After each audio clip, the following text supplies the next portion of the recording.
պարոն Աշոտյան, Հայաստանի եւ Եվրամիության դրոշներն են այստեղ ծածանվում, բայց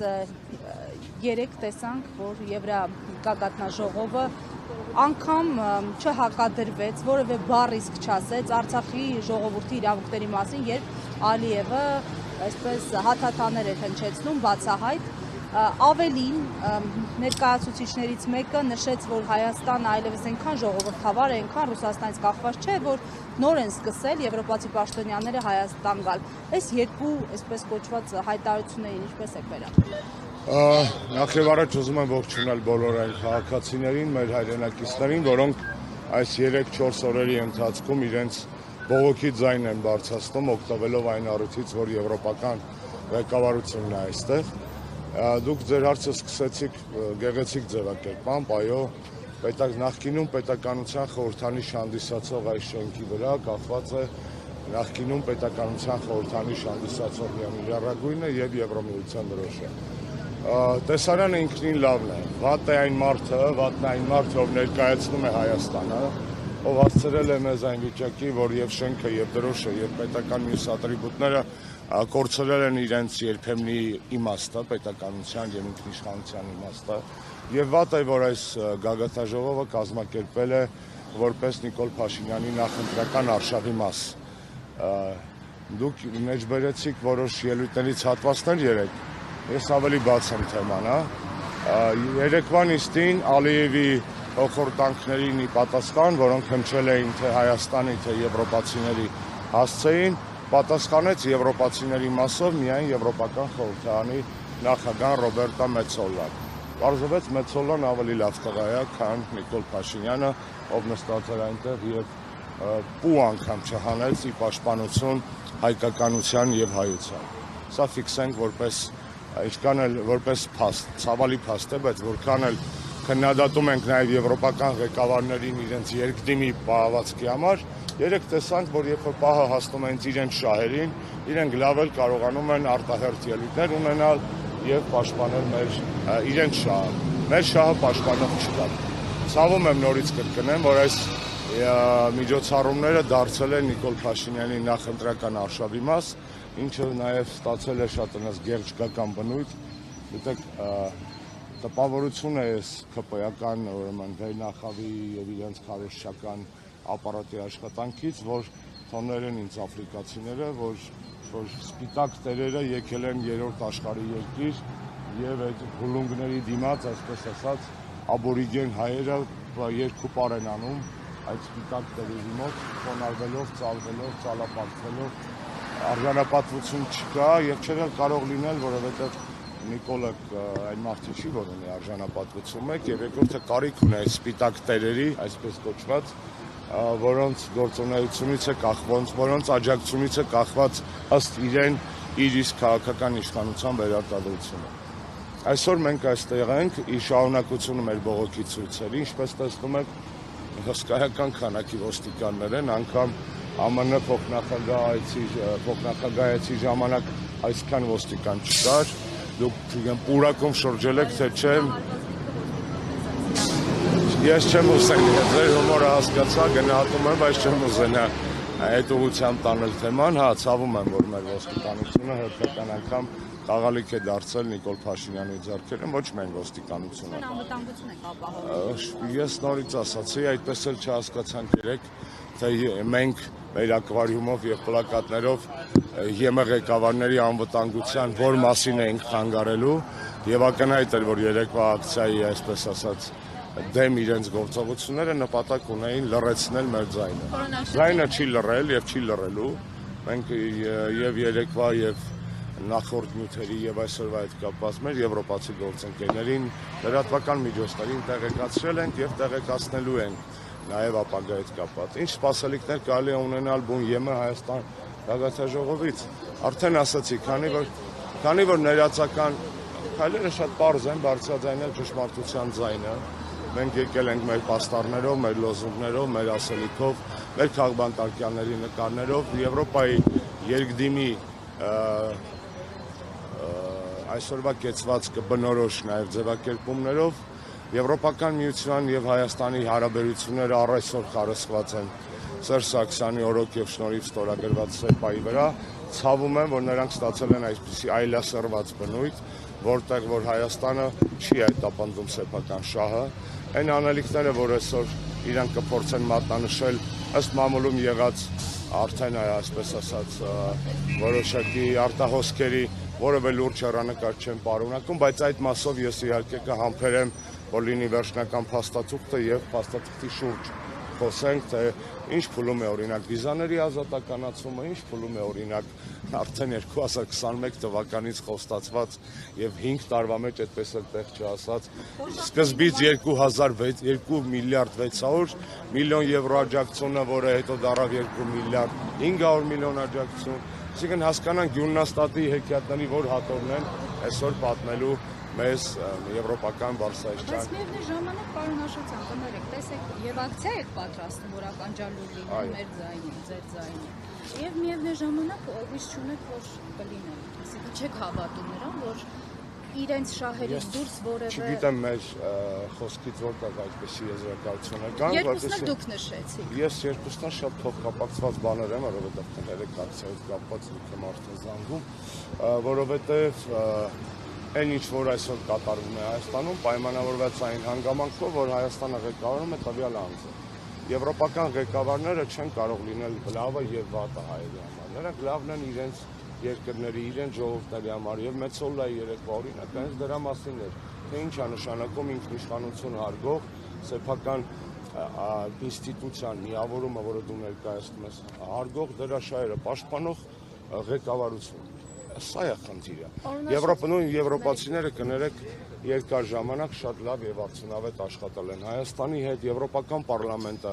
բազմիցս ընդունել է հայանպաստ ռեզոլյուցիաներ, խոսքը վերաբերում է եւ Հայոց ցեղասպանության եւ Արցախի խնդրի հետ կապված, Եվրոպական պարլամենտի վերջի բանաձևն էլ Հայաստանի հետ կապված, իհարկե ակնհայտ պրոնիկոլական բանաձև էր, Նիկոլին աջակցելու որևէ քննադատական խոսք չասելու, ընդամենը մի ձևակերպում կար, որ կոչ են անում իշխանություններին զերծ մնալ վարչական ռեսուրսի օգտագործումից, այսինքն ծիծաղելի բաներ էլ այդքան բանա կատարվում է երկրում, չէ, լավ է, որ վարչական ռեսուրս չօգտագործեն, վատը, որ այսքան խնդրի մեջ միայն դա էին նկատել։ Եվրոպացիները առաջ են բրդելու սեփական շահը եւ պատահական չէ, Բորելի հիշում եք Ժոզեֆ Բորելի միջև Կայա Կալասը, պաշտոնավարող եվրոազնկատարի հայտարարությունը, որ Նիկոլը առաջի ղեկավարն էր, որ ճանաչեց Արցախը Ադրբեջանի կազմում եւ սա շատ հստակ ուժը փաստ է։ Սա նույն Եվրամիությունն է, ուզում եմ հիշեցնել դες, որ 2020 թվականի նոյեմբերի 10-ից հետո 2020 թվականին ընդունեց օֆիցիալ մոտեցում Լեռնային Ղարաբաղի հարցի հետ կապված, որտեղ ասում էր, որ կարգավիճակի հարցը Արցախում լուծված չէ, երբ որ մեզ Նիկոլ Փաշինյանը այդ ժամանակ իր հատուկ հանձնարարություններով դեսպանները եւ այլն բարբաջում էին 21-22 թվականներին, որ միջազգային հանրությունը պահանջում է իջեցնել նշաձողը եւ ամեն ինչ լավ կլինի եւ այլն, հիշեցնեմ, որ այդ նույն միջազգային հանրության ներկայացուցիչ Եվրոպական միությունը պաշտոնական տեսակետ էր հայտնել, որ Արցախի հարցը լուծված չէ եւ կա կարգավիճակի հարց։ Նույն Ռուսաստանի Դաշնության կարգավորման տարբերակում գրված էր, որ կարգավիճակի հարցը պետք է հետաձգել է։ Այսինքն ակնհայտ է, որ միջազգային հանրության մեջ կար հնարավորություն նորմալ պետականակենտրոն ինքնիշխան հայամետ ղեկավար ունենալու պարագայում ոչ միայն Հայաստանի հարցերը այսօրվա, այլ Արցախի հարցը պահել քաղաքական ուշադրության կենտրոնում, թույլ չտալ հայաթափում առնվազն, թույլ չտալ արցախցիների բազում իրավունքների ոտնահարում։ Սա ակնհայտ իրողություն է։ Կարող ենք եւ պետք է քննադատենք եվրոպացիներին սուտ նրա համար, որ իրանց խոսքն ու գործը, ինչպես կասեին մեր քաղաքական գործիչներից ոմանք, իրար չի բռնում։ Մենք կարող ենք ու պետք է քննադատենք եվրոպացիներին, որ շատ լավ իմանալով ինչ է կատարվում մեր երկրում, լռում են ժողովրդավարական հետընթացի մասին։ Բայց այս գեղեցկական տոնի վերածված գագաթնաժողովը, հատած ոնց որ կներեք բառիս համար, չնեղանան գյուղացի հայրենակիցները, այտենց գյուղի կլուբի հարսանիք էլի, այտենց այսպիսի վիճակ է։ Հիշացնեմ, որ այստեղ որևէ արտառոց բան չկա։ Մի տարի առաջ նմանատիպ հավաք ոչ ԵՄ անդամ երկրում Ալբանիայում էր, Տիրանայում, դրա նախորդ տարին Մոլդավիայում էր, հիմա հենց են ուրախանում, ոնց որ Հայաստանը, իհարկե իրանք Հայաստանի վարկը շատ են գցել, բայց միթե մենք Մոլդավիայի կամ Ալբանիայի նման էլ չկայինք, որ մեր մոտ գագաթնաժողով անեն, իհարկե կանք, ավելին ասեմ, 28 թվականին էլ Ադրբեջանում է, ու ինչ, այսինքն դա տեխնիկական հարց է, տարին 2 անգամ անում են, մի հատ եվրոպական երկրում, մի հատ ԵՄ անդամ երկրում, մի հատ ոչ ԵՄ անդամ երկրում, այսինքն սրա ամբողջ չեպեն նրա մեջ է, որ եկել են ընտրություններին ընդառաջ եւ դարձել են Նիկոլի Քարոշչյան գործիքը, շատ լավ հասկանալով թե ինչ են անում, մեր ձայնը տեղ հասնելու է, ես դες հավաստիացնում եմ, եւ այդտեղ հասնել է ինչի, որ հիմա Ուրսուլա վան դեր Լեյենը կզարթնի խղճի խայթից եւ ինչ որ մի բան կանի ասի։ Ուրսուլա վան դեր Լեյենին այնքան են քննադատում Եվրոպական միության ներսում եւ նրա խիղճը այդպես էլ չի արթնանում, որ դժվար թե հայերի դժգոհությունից նրա մեջ արթնանա այդ վաղուց չօգտագործված մարդկային զգացմունքը։ Պարոն Աշոտյան, երկու օր է տեսնենք հանրապետականը, հա, բավականին ակտիվ փորձում է իր բողոքի ձայնը, դժգոհությունը բարձրացնել, մեր Բաքվում պահում մեր հայրենակիցների վերաբերյալ հարցը բարձրացնել,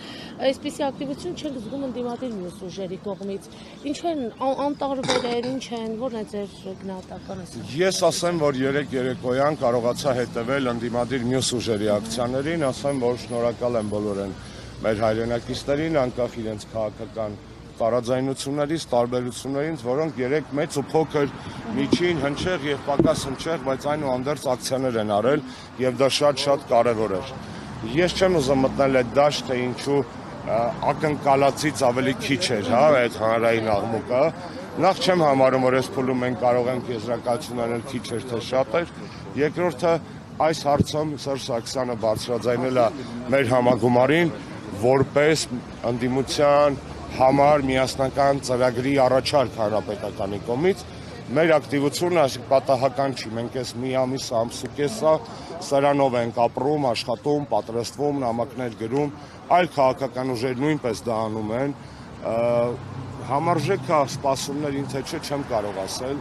չեմ ուզում այսօրվա իմ այստեղ գտնվելու նպատակը նախ եւ առաջ քաղաքացիական է, ես որպես հայ եմ, այստեղ որպես քաղաքացի եւ հետո նոր որպես հանրապետական։ Վստահ եմ, որ մեր գործընկերները, օրինակ Հայդատի մեր գործընկերները շատ լավ աշխատանք են տարել նամակով, բանով եւ այլն, եվրոպացիները հանուն Արցախի շրջանակներում եւ այլն։ Այսինքն բոլորը իրենց ուժերի ներածին չափով գործողություններ արել են, անում են, լավ կլիներ ավելի շատ լինեին, բայց դե ունենք այն ինչ որ ունենք։ Այսքանն էլ կա, այսքանն էլ է հերիք։ Ձայնը բարձրացնել, մենք չթողեցին մայրցան կամ կանգնել։ Մենք չթողեցին այստեղ այգում անել, դե հիշում եք Վենսի ժամանակ էլ այգում էին կարել, բայց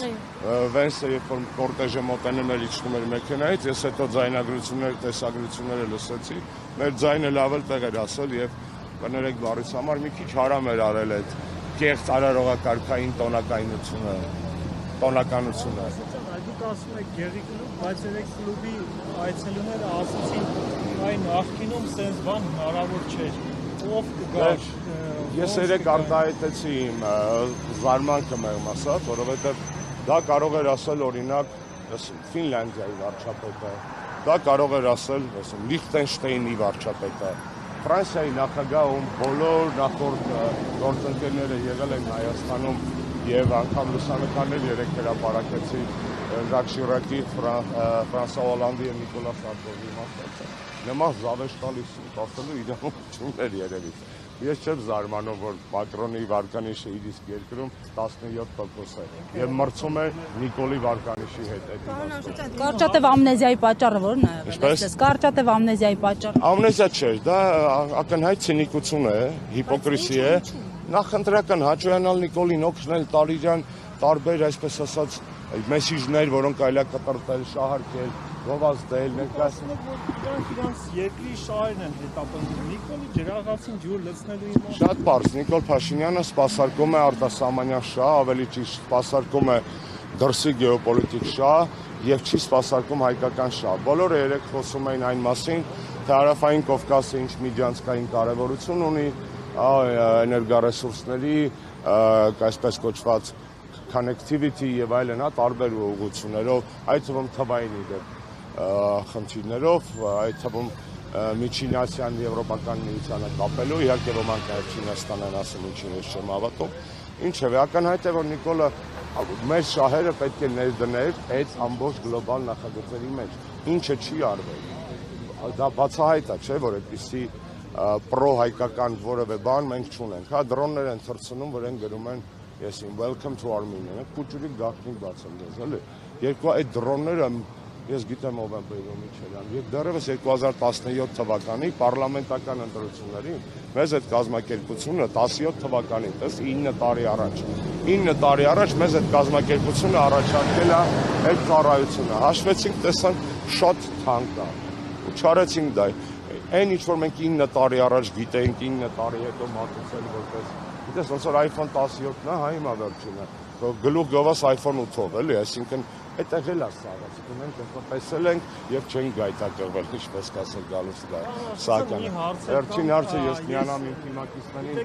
հասկանանք ոնց են։ Մեդիա դաշտում նաեւ շատ այսպես գրվեց Զելենսկի այցի մասին, չգիտեմ դուք մեկնաբանել եք այս հարցը թե չէ, տարբեր տարածային